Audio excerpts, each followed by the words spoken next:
what then difficulties does that pose you in setting your team up to deal with it? Well, it's like getting into a gunfight and I've got a knife, isn't it?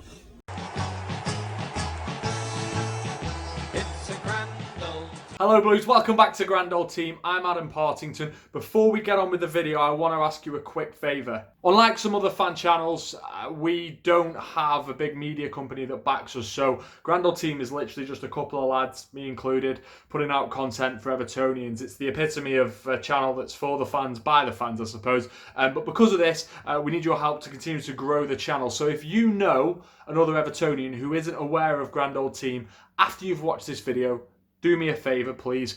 Send them a link to the channel or this video specifically. I don't mind, and give us a good review and nudge them in our direction, please. Oh, and also remember to subscribe if you haven't yet. So the idea for this video this week was born out of something that Gary Neville said during Everton's pretty drab 1-0 defeat to Spurs on Monday night. And we'll get into the details and the specifics of that game a little bit later in this video because I do want to pick up on a couple of points. But for now, for those of you that weren't watching the game, that didn't hear Gary Neville say this, there was a period of play when, the game, as it did for most of the 90, slowed down. Neither side looked that up for it, really. And Gary Neville said something along the lines of, this is an opportunity here for Everton now to take the game by the scruff of the neck, to make something happen. And he was right. Like it was an opportunity for Everton to do that. And time again, Everton don't do that in these situations. So against clubs in inverted commas that make up what the media will refer to as the top six in the Premier League, historically, and I've been back and looked at the data, it's not pretty, but historically this has been the case. These are games that Everton struggle to take the initiative in and ultimately get points from. And I think Monday's game against Tottenham epitomised this because it was an opportunity for Everton against a side that hasn't really got going under Mourinho. It was a really good opportunity for us to leave London with 3 points, which is something that we never do. Gary Neville said that Everton suffer from an inferiority complex. An inferior complex. And Gary Neville said inferiority complex. An inferior complex. And Gary Neville said, and during the match, an inferiority complex. An inferiority complex. Oh, I can't talk. I swear I'm saying that word wrong. An inferior... Oh, fuck it. Everton... It's like Everton feel inferior, that they have no right to go on and win these games. And I replied to Gary Neville and politely reminded him that it was his brother who contributed to this. Now, I didn't say that Phil Neville was responsible for Everton's inability to win at bigger clubs, but he has played an important hand in the culture of the football club that Carlo Ancelotti is now trying to change. Who?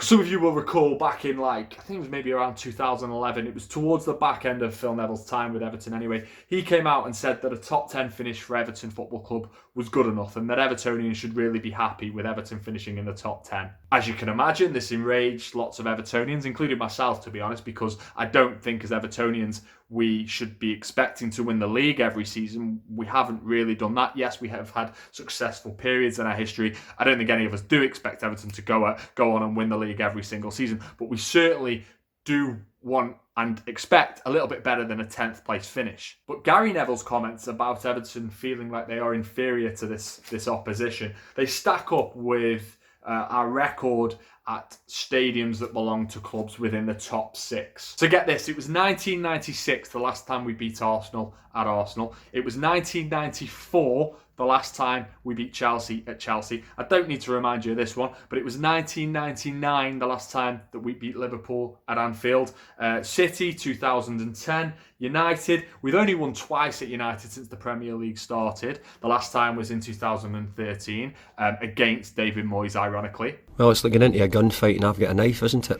And we haven't beaten Spurs since 2008. Now, I'm not saying that there are certain clubs on that list for certain periods of the Premier League era that Everton should have expected to beat them, okay? You might say, Adam, you're part of the problem, but do you know what? Losing to Alex Ferguson's Man United when they're in the heyday and we were dog shit, I mean, that wasn't to be unexpected. But what really winds me up about this, I think, as an Evertonian, is the fact that we've gone to some of these stadiums in certain times of the season in really good form and with arguably a better squad, or a better 11, sorry, maybe not a squad, a better 11 than the team within the top 6 that we were playing. Now, to be honest, I'm not really in the game of pointing the fingers at any one individual here. You may want to. Some people have. GrandOldTeam put out a tweet yesterday asking for some fan opinion on this, and I'll read those out shortly.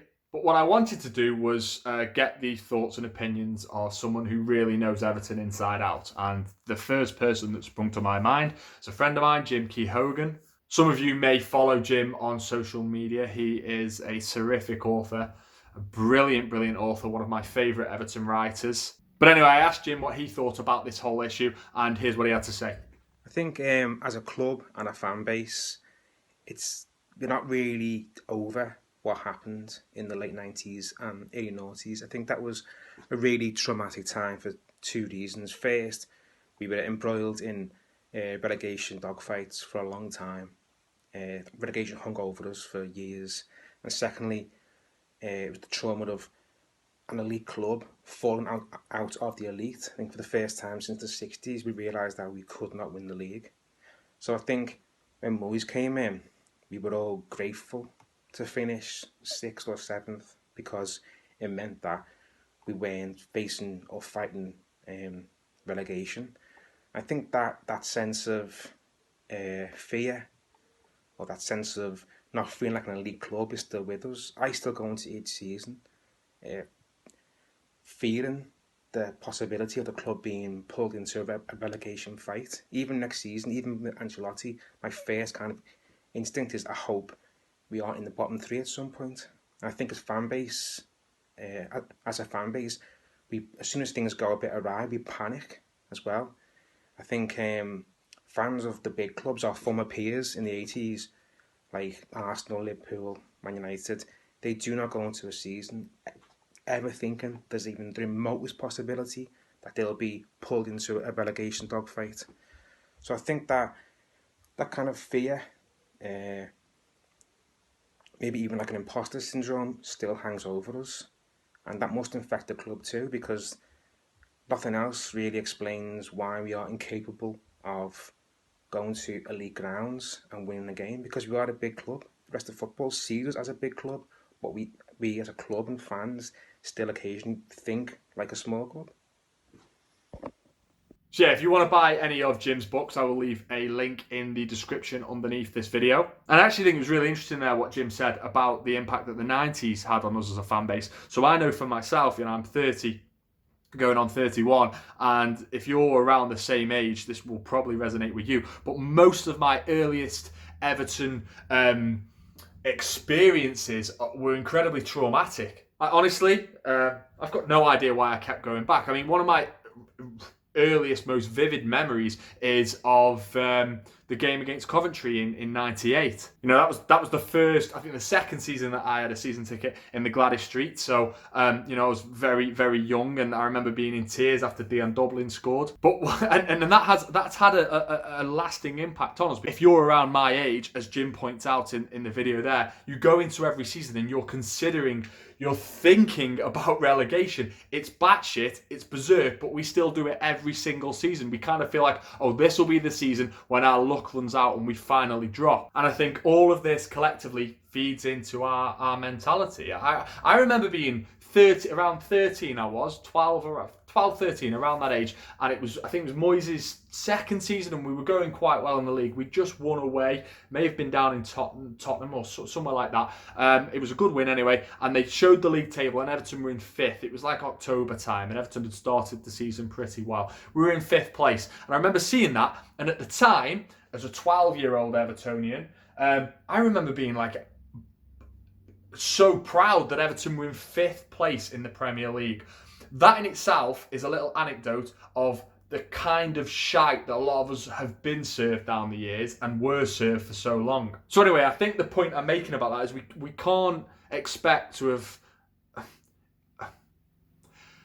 Is it any wonder that we are so sometimes negative as a fan base, and that we anticipate the worst? But anyway, I've just loaded up Twitter. Let's see what you've got to say. So Jeff Thompson says there's a difference between confidence and belief. We occasionally get a bit of confidence, but we never have gained true belief. We go onto the pitch thinking we might win instead of knowing we will win. That's an interesting tweet there from Jeff. That's why I picked it out. I suppose that's kind of, I don't know in what context he's applying that to. So is he saying that as fans we should feel like that, or players? Because as fans, as I've kind of pointed out with my my observation after Jim's video, it's no wonder to me that we can be incredibly pessimistic as Evertonians because of the amount of false dawns that we've had. But the footballers are different. They should have the belief as professionals that they can go and win any game of football, I would think. And Duncan Carey says, I think this is my favourite one,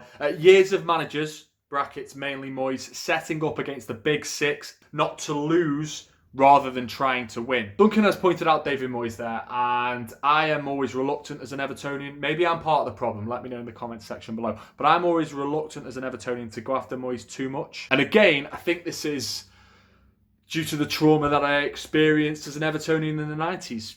Moyes came in, and whatever you say about him, he steadied the ship and he got Everton relatively competitive again. And I know, I get it, if you're watching this and you're a bit more senior than me and you remember the teams of the 80s, Moyes' teams pale in insignificance. I get it, but that's my reality. This is my lived experience. My lived experience as an Evertonian is that things were horrible and then Moyes got there and things were kind of okay and sometimes quite happy. But yeah, Duncan's right. I mean, that has an impact, hasn't it? The fact that we've gone into games against... Wait a minute. Duncan's a performance analyst and strategist, and he's a PGA golf professional. Duncan, who am I to... Why am I even trying to debate with you here? You're right, I'm wrong. You obviously know your shit. Fair play. So let's just say a few words on the Tottenham and the Southampton game. This was a great still that was put up on Reddit. And the Redditor put this up and asked where on earth our centre midfield were. And it made me laugh. And someone underneath wrote, we actually play a 4-0-3, which is kind of true. Or at least it feels like it sometimes anyway. But yeah, that's... Look, we've got Wolves on Sunday. And I can't see how we'll beat Wolves. And I think it's because of the centre of the park. I think that's the biggest issue for us. When you think about the likes of Neves and Moutinho and the other good quality players that they've got in and around that area, we just don't have very good options. Enough's been said about Gylfi Sigurdsson. I'm not going to continue to add fuel to that fire. You've all made your minds up, rightly so. It's about time now that we just concede that Gylfi Sigurdsson's Everton career hasn't gone to plan. He's not half the player he was at Swansea, and the sooner maybe he can move on, the better. Andre Gomez is a strange one. When we're good, he's good. When we're bad, he's bad, and he doesn't strike me as the type of player who can pull us out of a hole. That's an issue. So he's kind of a bit of a passenger sometimes, and we have to carry him. And that's not great, and I'm not sure what to make of Andre Gomez now. I do take into consideration the fact that Son almost sent his ankle into the main stand, and that will have had a desperate impact on him as a footballer. But he seems okay now. He seems like he's recovered from that, but I just don't know whether or not he is the type of player that Everton can afford at the moment. And then we get on to Tom Davies, which is always a fun and interesting topic for us Evertonians. My stance on Tommy Davies is I don't think that he is going to be the player that we thought he was, but it was us, and I've said this before on GrandOldTeam, it was us that put Tom Davies on a pedestal. We're the ones that made him out to be the next great white hope, and he probably isn't going to be, but we did that to him. We put him on that pedestal, and turns out that he probably isn't going to be the player that we all thought he might be. And do you know what? That speaks to our desperation as a fan base. We cling on to any form of hope, and then we boost players up, and then when they don't meet our expectations, we just get angry and want them out the door. And look, I'm guilty. I'm not here to lecture other Evertonians. I never want to do that. You do you. But let's not try and do this with Anthony Gordon. I did a video the other week, a glowing video, and I said that he has potential, but I stopped short of saying that he's going to be, you know, this magical footballer for Everton, because we just don't know. So let's try and not do that with other players now moving forward. Let's call it the Tommy Davis lesson and learn from it. And I'll just finish with this. Look, I'm not going to get on my high horse. Football fans do things to wind other football fans up, but the whole flair with the Dixie statue thing, you've damaged that memorial now. You're a dickhead for doing that. I'd have more respect for you, whoever you are. You may have done this, and if you have, then I apologise, but I doubt you have. I'd have more respect if you came out and admitted that was a stupid thing to do, and you're a fucking idiot. So anyway, thank you for watching Grand Old Team. I'm Adam Partington. You can find me on Twitter at @PartAdam, although I don't use that much anymore. I'm also on Instagram at @PartAdam as well. I use that a bit more. And remember to leave your comments in the comments section underneath this video. If there's anything I've said that you think was rather stupid, there's probably been a couple of occasions like that. Let me know underneath. If you've got anything that you want to add, that you think that I missed, then let me know underneath. I will endeavour to respond to all the comments that we get, even the nasty ones. Up the toffees.